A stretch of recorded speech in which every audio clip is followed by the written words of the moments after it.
Vamos lá então, Eclesiastes capítulo 5, a partir do versículo 8 até o versículo 20. E antes nós oramos mais uma vez. Obrigado, Pai, em nome de Jesus, porque o Senhor já falou aos nossos corações. Obrigado por esses cânticos que elevam as nossas almas, que nos convidam, ó Deus, a estar na Tua presença e ouvir a Tua palavra. Obrigado pela vida de todos que aqui estão, ó Pai, aqueles que estão em casa acompanhando, cultuando ao Senhor também, ó Deus, das suas casas. Que o Senhor continue abençoando, ó Pai, essa igreja em nome de Jesus. Amém. Diz assim, Eclesiastes capítulo 5, a partir do versículo 8. Se vires em alguma província a opressão de pobres e o roubo em lugar do direito e da justiça, não te maravilhes de semelhante caso, porque o que está alto tem acima de si outro mais alto que o explora, e sobre este há ainda outro mais elevado que também exploram. O proveito da terra é para todos, até o rei se serve do campo. Quem ama o dinheiro jamais dele se farta, e quem ama a abundância nunca se farta da renda, também isto é vaidade. Onde os bens se multiplicam, também se multiplicam os que deles comem. Que mais proveito, pois, têm os seus donos do que os verem com seus olhos? Doce é o sono do trabalhador, quer coma pouco, quer muito, mas a fartura do rico não o deixa dormir. Grave mal vi debaixo do sol, as riquezas que seus donos guardam para o próprio dano. E se tais riquezas se perdem por qualquer má aventura, ao filho que gerou nada lhe fica na mão. Como saiu do ventre de sua mãe, assim nu voltará, indo-se como veio, e do seu trabalho nada poderá levar consigo. Também isto é grave mal. Precisamente como veio, assim ele vai, e que proveito lhe vem de haver trabalhado para o vento? Nas trevas comeu em todos os seus dias, com muito enfado, com enfermidades e indignação. Eis o que eu vi, boa e bela coisa é comer e beber e gozar cada um do bem de todo o seu trabalho, com que se afadigou debaixo do sol, durante os poucos dias da vida que Deus lhe deu, porque esta é a sua porção. Quanto ao homem a quem Deus conferiu riquezas e bens, e lhe deu poder para deles comer e receber a sua porção e gozar do seu trabalho, isto é dom de Deus. Porque não se lembrará muito dos seus dias, dos dias da sua vida, porquanto Deus lhe enche o coração de alegria.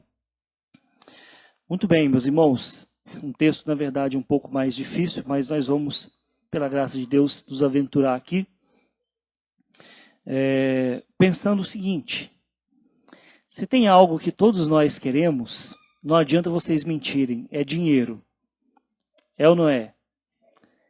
Esse é um problema universal, e a palavra universal aqui, ela vem muito a calhar, né? Mas nós não vamos entrar nisso. Em todos os lugares e tempos, as pessoas acreditam que, ao acumularem riquezas, elas vão ser mais felizes. Tempos passados, por exemplo, houve a corrida, do ouro. Hoje, no entanto, muitos vivem na ânsia, por exemplo, de ganhar na loteria. Basta olhar as filas que se formam quando a Mega Sena está acumulada. O problema é que, no final, eles descobrem que isso é um ouro de tolo, não é? Mas nós também, infelizmente, sabemos que esse mal afetou também o mundo da fé. E muitos líderes religiosos aproveitadores têm feito riquezas, explorando o desejo das pessoas por riquezas, através daquelas campanhas mágicas, você dá 10, ganha 100.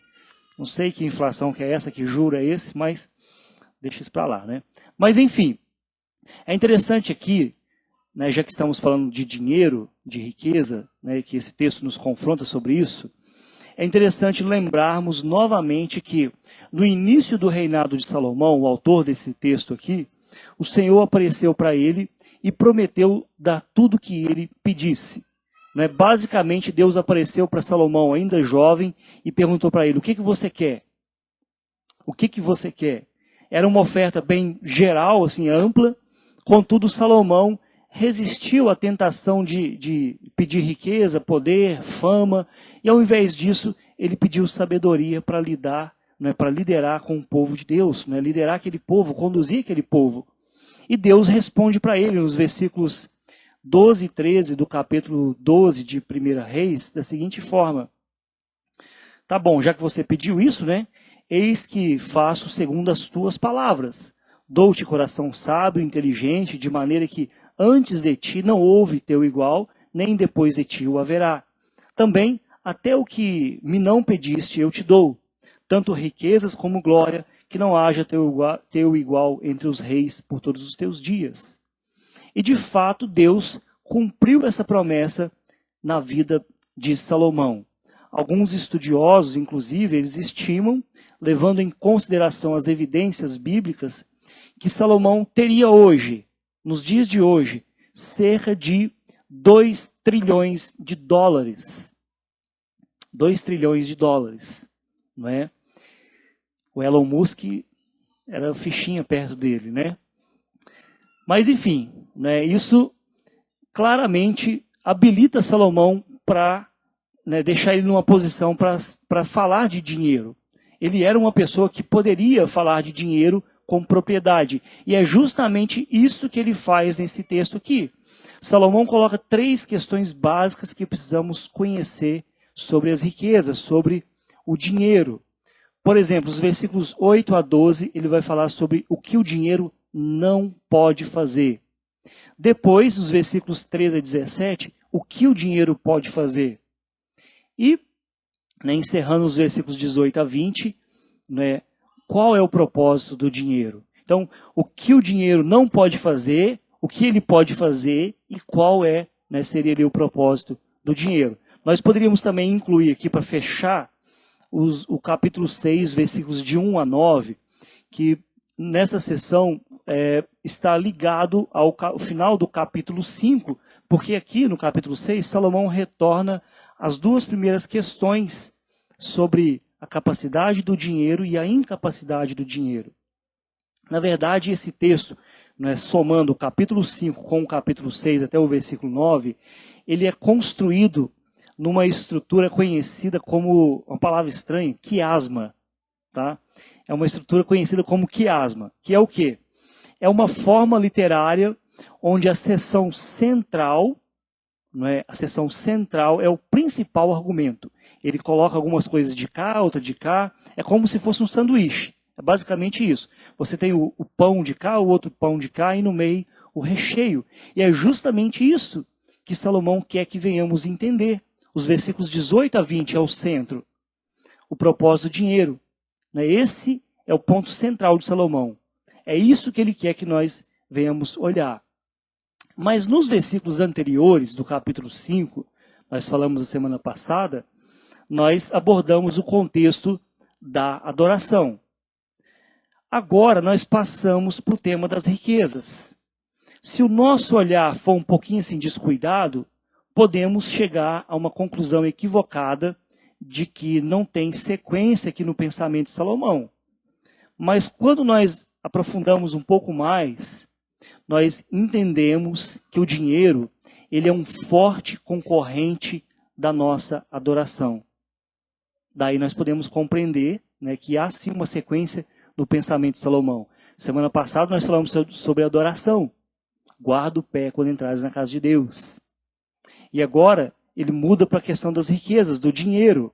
Será que não tem conexão? Tem sim.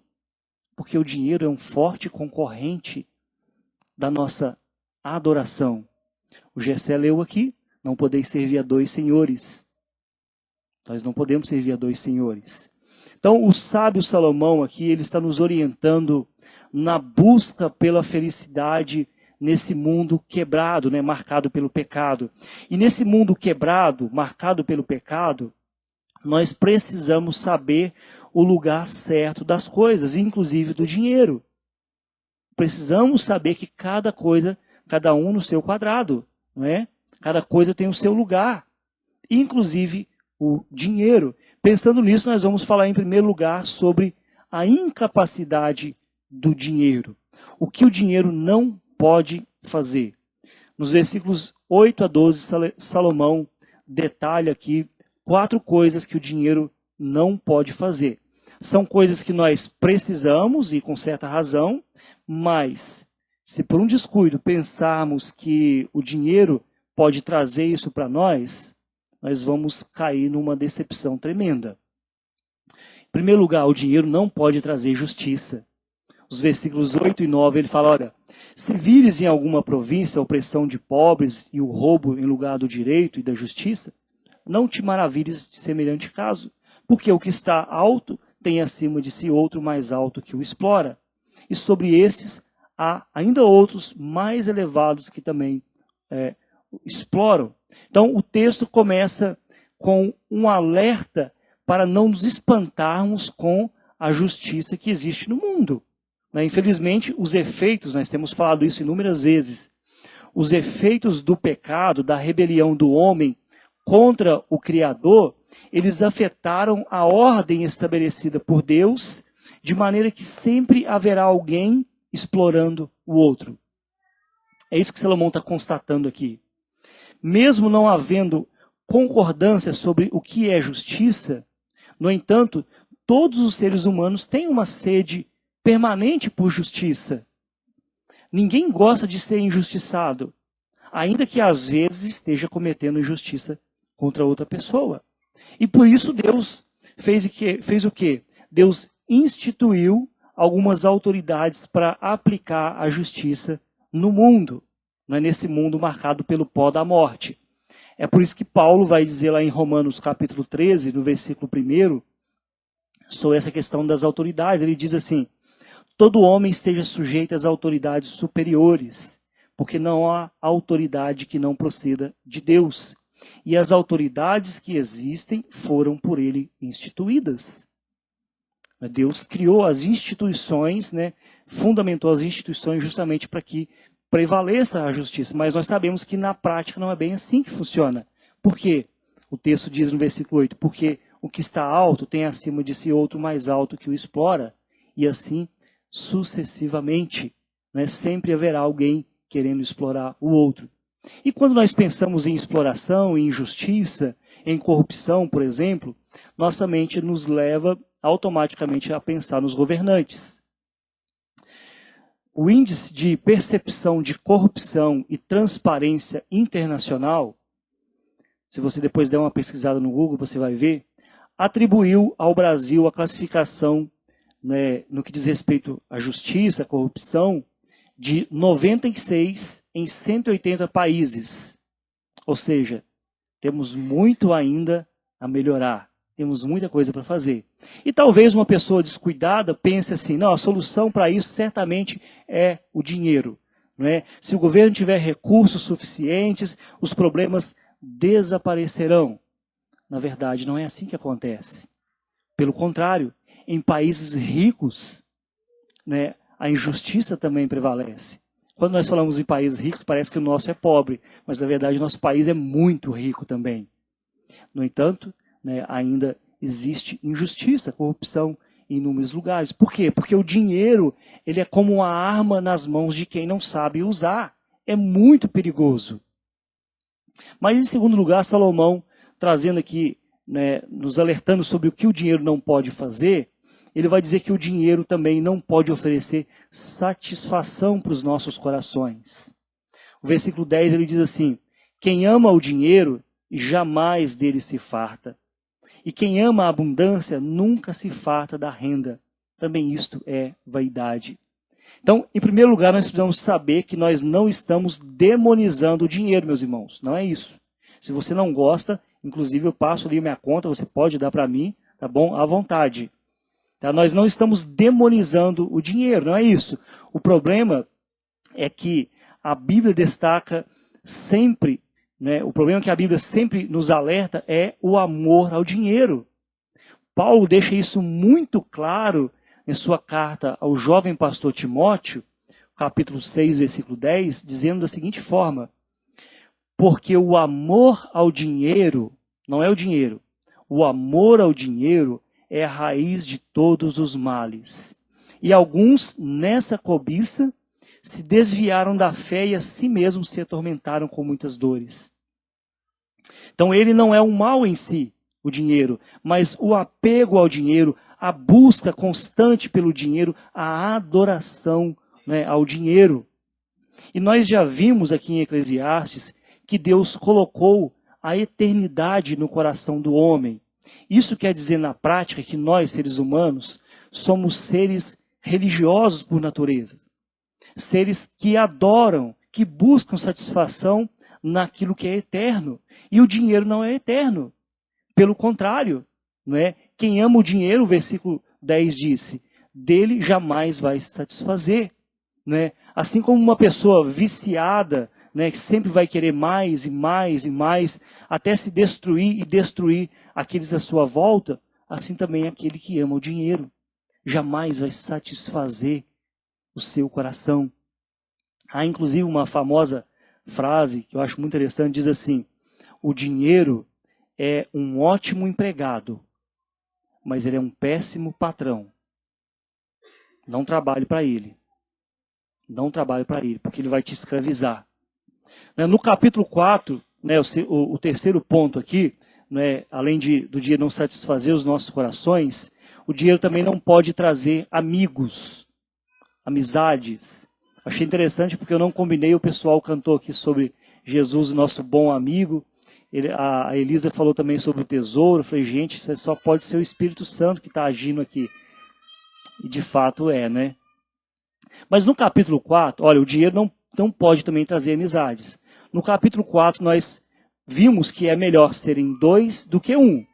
Né? Isso nos fala da necessidade que nós temos de amizade, de companheirismo na vida. Isso é muito importante. Porém, sabemos que o dinheiro não pode trazer amizades. O versículo 11, ele diz assim, onde os bens se multiplicam, também se multiplicam o que deles comem. Não se multiplicam os amigos, se multiplicam aqueles que deles comem, não é? Os que aproveitam aquela boquinha, não é? Onde se multiplicam os bens, multiplicam também, né, os que dele comem. Basta a gente olhar, por exemplo, as celebridades como os jogadores, os artistas, que vivem cercados de pessoas, mas que em muitos casos acabam morrendo sozinhos. Às vezes até na sarjeta. Onde estavam os amigos? Onde estavam aqueles que festejavam com eles? Onde estavam aqueles que estavam comendo, bebendo? Estavam lá apenas para comer, beber e se divertir. Porque onde se multiplicam os bens, né? Onde os bens se multiplicam, multiplicam também aqueles que deles comem. Né? Quando Salomão escreveu esse texto, ele era rei. Né? E como tal, havia muitas pessoas sob o seu cuidado ali na corte. Naturalmente, Salomão ficou rico, muitas pessoas também, né, se ajuntaram, mas não eram amigos, eram pessoas que comiam da sua riqueza. Tanto no mundo antigo quanto hoje, nosso mundo, o aumento da renda, né, o aumento da riqueza, ele vai significar o quê? Maior despesa, né, com outras pessoas. Se você ganha acima de X, possivelmente você vai ter que pagar um contador, né, para declarar o imposto de renda. Você vai ter que pagar empregados para cuidar dos seus bens. Né? É basicamente isso. Mas não significa que são amigos. Porque o dinheiro também não tem poder para trazer amigos. Né? Mas existe mais um aspecto que nós vamos considerar sobre a incapacidade do dinheiro. O dinheiro não pode trazer a paz. Versículo 12. O dinheiro não pode trazer a paz. Pelo contrário, às vezes o dinheiro tira a sua paz, principalmente quando você tem medo de perdê-lo, seja muito ou seja pouco. Não é? Doce é o sono do trabalhador, versículo 12. Quer coma pouco, quer muito, mas a fartura do rico não o deixa dormir. Quem é dominado pelo dinheiro não dorme pensando, por exemplo, na bolsa de valores que sobe e desce, fica oscilando. Não dorme pensando em como poderá fazer mais dinheiro. Né? Não dorme por ter medo de perder o conforto que o dinheiro proporciona a ele algumas vezes. E às vezes não dorme também frustrado porque ele descobre que o dinheiro não pode, né? O dinheiro é incapaz de trazer justiça, é incapaz de trazer satisfação, é incapaz de trazer amigos e é incapaz também de trazer a paz. Né? O dinheiro pode comprar, já dizia eu sábio, né? O colchão, mas ele não dá o sono. Ele pode comprar, né, a cama, mas ele não dá o descanso. Né? Isso vem de Deus. Então, depois de saber sobre a incapacidade do dinheiro, né, das riquezas, né, o que o dinheiro não pode fazer, né, nos vem então a seguinte pergunta: mas para que serve então o dinheiro? Né? E aqui nós voltamos nossa atenção para, né, para o que o dinheiro pode fazer, que é o nosso segundo ponto. Nós vimos que o dinheiro não pode fazer, mas o que ele pode fazer então? Vamos ver a partir do versículo 13 até o versículo 17. Né? É muito famosa aquela frase que diz assim: o dinheiro não traz felicidade, mas manda buscar. Né? Possivelmente vocês já ouviram essa frase. Né? E é por isso que muitas pessoas vivem querendo dinheiro. Não é? Porque eles querem, na verdade, não é o dinheiro, mas a felicidade que, ilusoriamente, a pessoa acredita que o dinheiro pode mandar buscar. Né? Mas será que é assim? Não é? Enfim, devemos lembrar também que mesmo as pessoas, agora eu quero que vocês prestem bem atenção, mesmo as pessoas que não têm dinheiro podem também amá-lo mais do que as pessoas que têm. Não é a quantidade de dinheiro que determina o quanto você ama ele. Tem muitas pessoas que têm pouco, mas ama muito dinheiro. Só não tem, mas ama também, né? E às vezes não tem, né? Sabe-se lá por quê. Deixa Deus. Mas aí os versículos 3 a 17, Salomão diz assim: grave mal vi debaixo do sol, as riquezas que seus donos guardam para o próprio dano.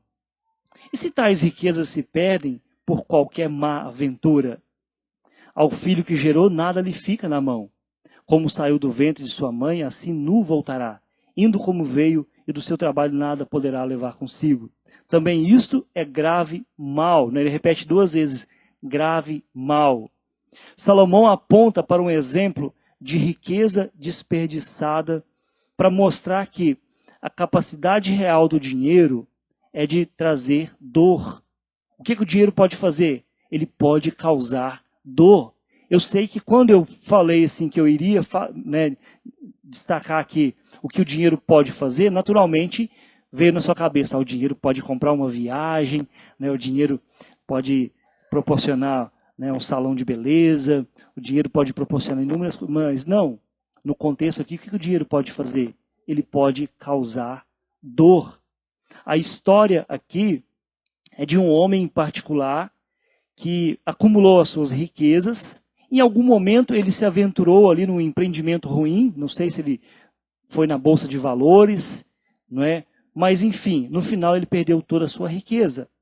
Ele foi para a sua sepultura de mãos vazias, como ele tinha vindo ao mundo. Todo o dinheiro que ele ganhou não significou nada. Sua riqueza não lhe oferecia nada de substancial, mas trazia apenas dor para si mesmo e para os seus familiares que ficaram sem. Para os seus familiares também que ficaram sem, é o que ele vai dizer aqui. Então o que o dinheiro pode fazer? O dinheiro pode causar dor. Como eu disse que o dinheiro é como uma arma, e ele é perigoso se você não sabe lidar com ele, como assim é uma arma, ele, assim como a arma pode causar dor, o dinheiro também pode causar dor. Em 2009, por exemplo, saiu uma matéria na revista Veja com a seguinte manchete: milionários se matam na crise. Milionários se matam na crise. Depois pesquisa lá, você vai ver, né, alguns milionários que se mataram, né, pós a crise de 2008. Né. A matéria conta então que, né, uma história de vários milionários no mundo que se suicidaram por passarem por problemas, por crises financeiras. Não somos nós que ficamos preocupados com o boleto da água, meus irmãos, é milionários. Não somos nós que ficamos preocupados, né, com a água que está vencendo, são milionários, pessoas que têm muito dinheiro. O que o dinheiro pode fazer? Causar dor. Porque se você espera que o dinheiro lhe dê saúde, felicidade, realização e propósito, você está colocando os seus ovos na cesta errada. Você está apostando no cavalo errado. A questão então é, onde você está colocando a sua confiança? Onde você está colocando o seu coração? Né? Isso nos faz lembrar também a advertência, né, de Paulo aos ricos, na sua carta a Timóteo também, quando ele diz assim, no capítulo 6, a partir dos versículos 17, exorta aos ricos do presente século que não sejam orgulhosos, nem depositem a sua esperança na instabilidade da riqueza, mas em Deus, que tudo nos proporciona ricamente para o nosso aprazimento. Que pratiquem o bem, sejam ricos de boas obras, generosos em dar e prontos a repartir, que acumulem para si mesmos tesouros, sólido firmamento para o futuro, a fim de se apoderarem da verdadeira vida. Então, o que o dinheiro pode fazer? O dinheiro traz uma falsa sensação de segurança, de estabilidade, assim como um entorpecente muda a percepção da pessoa sobre a realidade, da mesma forma o dinheiro ilude as pessoas. Eu tenho muito, então eu estou tranquilo, estou seguro. O dinheiro ilude, assim como um entorpecente. Não é? E aí Salomão vai dizer no versículo 15, né, desse homem que perdeu tudo. Como saiu do ventre de sua mãe, não é, assim nu voltará. Indo-se como veio, e do seu trabalho nada poderá levar consigo. Isso nos faz lembrar, claro, da vida de Jó, que depois de perder todas as coisas que ele tinha da noite para o dia, ele disse assim, Jó capítulo 1, versículo 21, nu saí do ventre da minha mãe, e nu voltarei. O Senhor deu, o Senhor tomou. Bendito seja o nome do Senhor. É claro que Jó era um homem piedoso e compreendeu depois que a maior riqueza é conhecer ao Senhor. Tanto é que ele vai dizer no final, né? Eu te conhecia só de ouvir falar, mas agora os meus olhos te veem. Mas enfim, interessante ainda é pensarmos sobre algumas situações irônicas que acontecem na vida, onde Deus não permite a pessoa gozar dos bens que ela adquire. Não é? O capítulo 6, versículos 1 e 2, Salomão nos lembra disso ao falar: há um mal que vi debaixo do sol e que pesa sobre os homens. O homem a quem Deus conferiu riquezas, bens e honra, e nada lhe falta de tudo quanto a sua alma deseja, mas Deus não lhe concede que disso coma. Antes, o estranho o come. Também isto é vaidade e grave aflição. Olha que ironia. Deus permite a pessoa ter, mas ele não permite a pessoa usufruir daquilo. Para nos mostrar que o que o dinheiro pode fazer? O dinheiro pode causar dor. Quando a nossa confiança, nossa esperança está no dinheiro. Jesus também contou uma história registrada em Lucas capítulo 12, sobre um homem que caiu nessa armadilha de depositar a sua segurança naquilo que ele possuía. Porque é uma armadilha o dinheiro. Diz assim no capítulo 12, a partir do versículo 15 de Lucas: Tende cuidado e guardai-vos de toda e qualquer avareza, porque a vida de um homem não consiste na abundância dos bens que possui. E lhes proferiu ainda uma parábola, dizendo: o campo de um homem rico produziu com abundância. E o homem arrazoava consigo mesmo, dizendo: que farei, pois não tenho onde recolher os meus frutos? E disse: farei isto: destruirei os meus celeiros, reconstruí-los-ei maiores, e aí recolherei todo o produto dos meus bens. Então direi à minha alma: tens em depósito muitos bens para muitos anos, descansa, come, bebe, regala-te. Isso é o rico na parábola de Jesus. Todo faceiro, né? Colheu muito e falou para si mesmo: estou tranquilo, né? Estou de boa, suave na nave, né? E aí o texto continua dizendo: mas Deus lhe disse: louco, esta noite te pedirão a tua alma. E o que tens preparado? Para quem será? Para quem será? Assim é o que entesoura para si mesmo e não é rico para com Deus. Então o que o dinheiro pode fazer? O dinheiro pode fazer mal se você não souber lidar com ele. Em especial né, o cartão de crédito. E se você se deixar então dominar por ele, ele vai te fazer mal.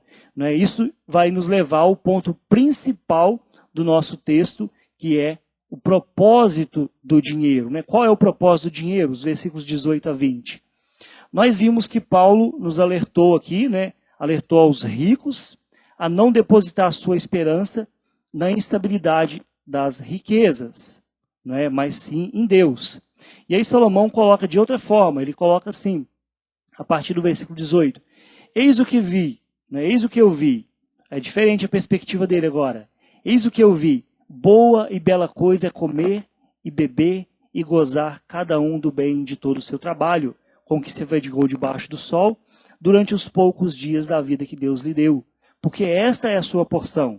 Quanto ao homem a quem Deus conferiu riquezas e bens, e lhe deu poder para deles comer e receber a sua porção e gozar do seu trabalho, isso é dom de Deus.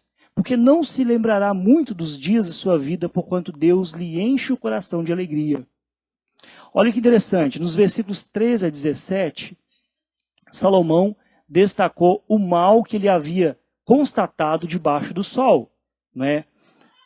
Por 2 vezes ele falou que viu grave mal debaixo do sol. Agora ele passa a considerar aquilo que é bom debaixo do sol. Essa seção ela tem, na verdade, né, um contraste com aquilo que ele falou anteriormente. Por quê? Anteriormente, nos versículos 8 a 17, nós não temos nenhuma menção da palavra Deus. Agora, nos versículos 18 a 20, essa é o centro da questão aqui, né, quando falamos do propósito de Deus. Existe um contraste gritante aqui, porque nos versículos 18 a 20, ele vai mencionar Deus 4 vezes nesses versículos finais. Aqui Salomão, ao invés de nos deixar em apuros, não é, porque nós vimos que o dinheiro não pode trazer inúmeras coisas. Justiça, amizade, satisfação, paz. E nós vimos o que o dinheiro pode fazer. O que ele pode fazer? Causar dor. Mas qual é o propósito do dinheiro, então? Ele deve ser visto a partir dessa perspectiva divina. Aqui ele traz Deus para a conversa. Aqui ele, poxa vida, deixa eu pensar como que Deus pode nos ajudar nessa questão. Se o dinheiro não pode, por si só, produzir justiça, satisfação, e se o dinheiro por si só tende a trazer complicações e dor, como devemos pensar sabiamente sobre o dinheiro, olhando o dinheiro a partir da perspectiva divina? Aí sim você vai ver uma coisa que é boa debaixo do sol, porque o dinheiro vai te proporcionar, né, que você viva uma vida simples, comendo e bebendo, gozando dos bens do seu trabalho. E não nessa loucura onde a pessoa vai buscando mais e mais e mais, porque está esperando que o dinheiro possa dar alguma segurança para ela. Então, quando se trata de dinheiro, nós sabemos que a maioria das pessoas gasta muito tempo e energia tentando construir algo que seja suficiente para encontrar segurança no seu futuro. Né? Isso nos deixa, às vezes, tão preocupados que deixamos de desfrutar as bênçãos diárias de Deus para as nossas vidas. As coisas simples, comer, beber, gozar o bem do nosso trabalho. Por quê? Porque na nossa mente, nós queremos buscar mais, e deixamos de viver as coisas simples que Deus tem para a nossa vida. E tendo então Salomão experimentado inúmeras coisas, ele aconselha que a melhor coisa a se fazer é encontrar satisfação em Deus e em suas boas dádivas para nós agora, e não no dinheiro que nós poderemos ter ou não no futuro. Salomão está dizendo então que a pessoa que encontra satisfação em Deus e nas coisas que Deus dá a ela, seja pouco ou seja muito, é a pessoa que está vivendo a verdadeira sabedoria. Porque se a sua confiança está só no dinheiro em si, você está vivendo como um tolo, mesmo que seja um tolo com muito dinheiro. Mas está vivendo como um tolo e não como um sábio. Não é isso porque a vida do ser humano, Jesus disse, não consiste na abundância de bens que possui, mas sim viver para a glória de Deus, inclusive usando os recursos que tem. Porque quem sabe se amanhã Deus vai chamar um de nós. Louco. Não é? O que você tem preparado? Para quem é? Deus pode te chamar ainda essa noite. Para quem você tem entesourado? Então experimente a bondade de Deus nas coisas simples do dia a dia. Né? Comer, beber, gozar do trabalho. Então, meus irmãos, a necessidade que nós temos de justiça, de paz, de amizade, de preenchimento do vazio, ela não pode ser resolvida com a riqueza, com o dinheiro. Só pode ser resolvida experimentando a verdadeira humanidade que nós temos em Cristo Jesus. É por isso que Paulo nos orienta na sua carta aos Colossenses, para que venhamos nos revestir de Cristo. Paulo diz assim em Colossenses capítulo 3, portanto, se fostes ressuscitados com Cristo, buscai as coisas lá do alto, né, onde Cristo vive, assentado à direita de Deus. Pensai nas coisas lá do alto, não nas que são daqui da terra. Por quê, meus irmãos? Porque a felicidade que ansiamos viver, ela é uma dádiva de Deus que enche os nossos corações de alegria, mesmo nos dias difíceis, mesmo nos dias em que temos pouco, mesmo nos dias em que não temos como algumas pessoas têm, não é muito. A felicidade é uma dádiva de Deus, em comer, beber, gozar do fruto do trabalho. Então, qual é o propósito do dinheiro, né, das riquezas? O propósito do dinheiro, das riquezas, é ser administrado, assim como as nossas vidas, para a glória de Deus. Seja muito ou seja pouco. Somente quando encontramos nossa satisfação em Deus, nós poderemos viver as coisas pelas quais tanto ansiamos, seja com muito ou seja com pouco, ou melhor dizendo, seja com pouco ou seja com muito. Seja com pouco ou seja com muito. O dinheiro ele não pode trazer justiça, mas Deus providenciou a sua justiça em Cristo Jesus. Quando Cristo foi punido pelos nossos pecados na cruz do Calvário, a justiça perfeita de Deus, a justiça a qual nós ansiamos, ela é imputada nas nossas vidas. E por causa dessa justiça perfeita, nele nós podemos ter graça, nós podemos ter perdão quando nós, arrependidos dos nossos pecados, nos colocamos aos pés da cruz e reconhecemos que só existe um Senhor, e não são as riquezas, não é o dinheiro, é Deus, nosso Pai. Então, meus irmãos, para a gente finalizar aqui, o dinheiro não traz justiça, o dinheiro não traz satisfação, não traz amizades, não traz paz. Só Jesus, nosso verdadeiro amigo, pode resolver esse problema e orientar as nossas vidas, os nossos corações, para a verdadeira adoração.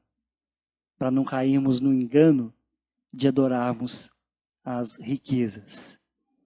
Experimente então, meus irmãos, de Cristo, anunciem a Cristo, vivam a Cristo, porque outras pessoas também precisam saber disso. Pessoas que estão lidando com dinheiro de forma errada, trabalhando para ele, ao invés de ter ele como um empregado. Vamos cantar o nosso Deus?